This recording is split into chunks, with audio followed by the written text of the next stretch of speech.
Ya baik, Assalamualaikum warahmatullahi wabarakatuh. Senang sekali bisa berjumpa kembali pada pembelajaran kali ini ya. Walaupun kita masih melaksanakan pembelajaran jarak jauh, belum bisa melaksanakan pembelajaran tatap muka seperti biasa, tetapi Bapak berharap kalian tetap terus semangat mengikuti pembelajaran jarak jauh ini sembari kita berdoa, berusaha dengan cara menjaga protokol kesehatan, kemudian menjaga imun kita, kemudian berdoa semoga pandemi ini segera berakhir dan kita bisa kembali melaksanakan pembelajaran seperti sedia kala ya. Uh, Pada pembelajaran kali ini Bapak masih akan melanjutkan pembelajaran pada bab yang ke-8 yaitu tentang akhlak ya. Apabila pada pertemuan sebelumnya Bapak sudah menjelaskan tentang sikap hidup sederhana dan juga lawannya yaitu sikap hidup boros. Jadi hidup sederhana lawannya adalah hidup berlebih-lebihan atau hidup boros. Pada kesempatan kali ini Bapak akan melanjutkan tentang sikap ikhlas ya, sikap ikhlas karena judul di bab yang ke-8 ini akhlaknya atau perilakunya yang dibahas ada dua, yaitu sikap hidup sederhana dan juga ikhlas ya. Ada dua sikap hidup sederhana kita sudah pelajari pada pertemuan sebelumnya. Maka pada pertemuan kali ini yang akan kita bahas yaitu tentang uh, ikhlas ya. Nah, sebelum Bapak membahas tentang ikhlas ya, mengapa kita diminta untuk belajar memahami tentang perilaku ikhlas ya. Nah, ini Bapak jelaskan, tolong diperhatikan ya. Jadi kemarin Bapak jelaskan tentang akhlak ya, tujuan dari pembelajaran akhlak itu adalah membentuk perilaku.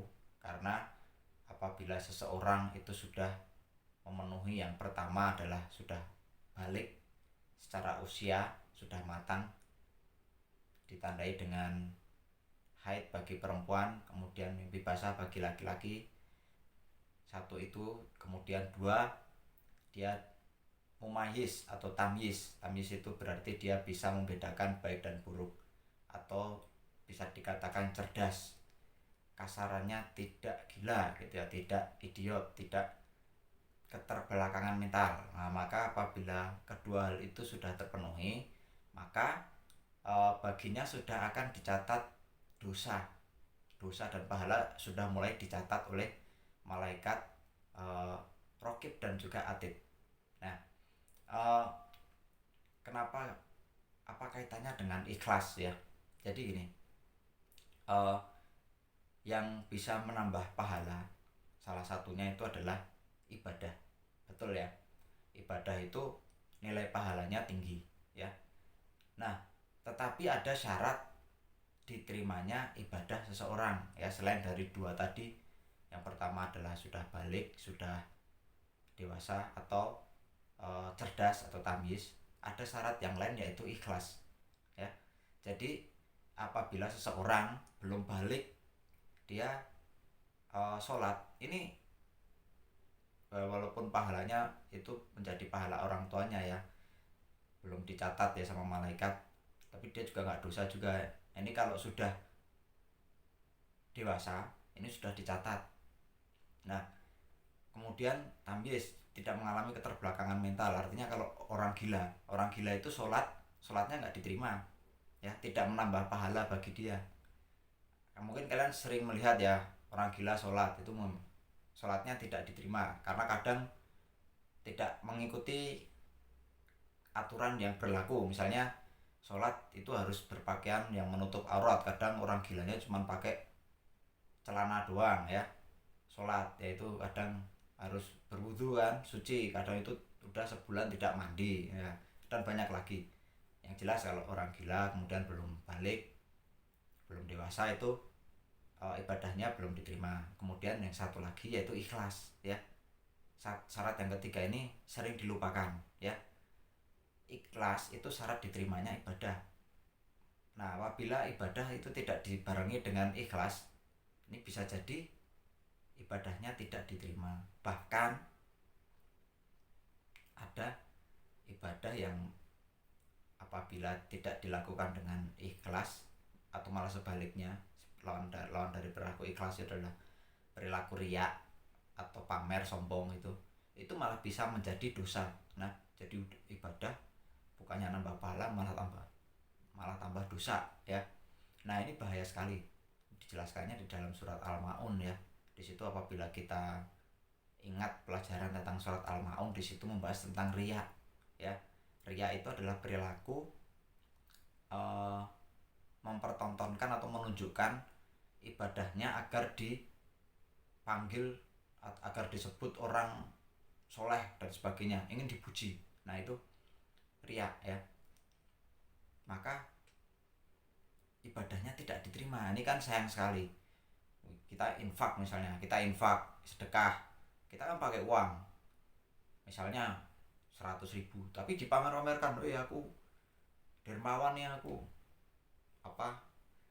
infak 100.000, itu bukannya diterima pahalanya, malah mendapatkan dosa. Itu menunjukkan bahwa dirinya tidak ikhlas. Nah, lalu apa pengertian dari ikhlas itu sendiri ya? Tadi sudah Pak Imam jelaskan mengapa kita harus belajar ikhlas ya. Nah, secara bahasa, dicatat ya, secara bahasa ikhlas itu artinya adalah bersih ya. Artinya apa? Bersih. Bersih bukan berarti ya bersih dari kotoran ya, tapi maksudnya itu adalah hatinya ya. Yang bersih itu hatinya. Maksudnya seperti ini: apabila kalian melakukan sesuatu tetapi ada maksud yang lain selain daripada niat kepada Allah, ada maksud yang lain di dalam hatinya, itu berarti hatinya tidak bersih. Ada, kalau peribahasa Indonesia ya, ada udang di balik batu. Ada maksud tertentu di balik sebuah kebaikan. Misal nih, contoh ya, aku mau bantuin kamu tapi ada syaratnya kamu harus ini ya. Itu kan sudah menunjukkan bahwa dirinya tidak ikhlas. Nah, kalau tidak ikhlas ini, maka ibadah yang tadinya ataupun amal perbuatan baik yang tadinya dia lakukan itu harusnya mendapatkan pahala, ini jadi tidak mendapatkan pahala. Sayang sekali ya, karena tidak ikhlas. Ada sesuatu di dalam hatinya, dimana sesuatu itu niatnya satu buruk, dua niatnya bukan karena Allah. Jadi kalau misalnya kita berbuat baik, kemudian kita mengharapkan kebaikan pula, kebaikannya kita mengharapkannya dari Allah. Misalnya kita sholat untuk mengharapkan surga, ini bukan berarti kita tidak ikhlas ya, karena kita meminta kepada Allah Subhanahu wa taala, itu tetap ikhlas ya. Yang tidak ikhlas itu adalah kepada orang lain ya. Misalnya ingin bantuin si A tapi ada syaratnya ini, itu kan menunjukkan bahwa tidak ikhlas. Tapi kalau syaratnya itu baik, ya itu bukan berarti juga tidak ikhlas juga. Maksudnya seperti ini: aku mau ngajarin kamu matematika, tapi ada syaratnya kamu harus memperhatikan dengan baik, kamu harus lebih rajin belajar. Itu baik ya. Jadi ada maksud lain tapi maksudnya baik, itu tidak apa-apa.